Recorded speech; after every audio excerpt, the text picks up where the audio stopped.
to use Amazon Prime Day to get best deals. So in order to get the best deals on Amazon Prime Day, you'll need to leverage real-time price tracking extensions and configure automated product alerts to avoid falling for fake markdowns.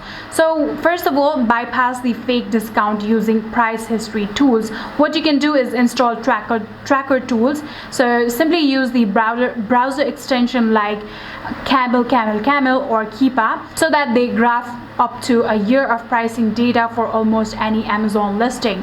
So another thing is the 3-month rule. So before checking out, look up to the item tracker chart, and item is only a good Prime Day deal if the sale price is lower than its average price over the last 3 months.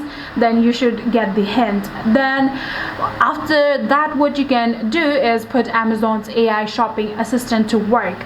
So what you're going to do is, first of all, open the app and then tap on the Alexa for shopping chat bar, and then select Prime Day deals to receive a personalized deal guide based on your browsing history.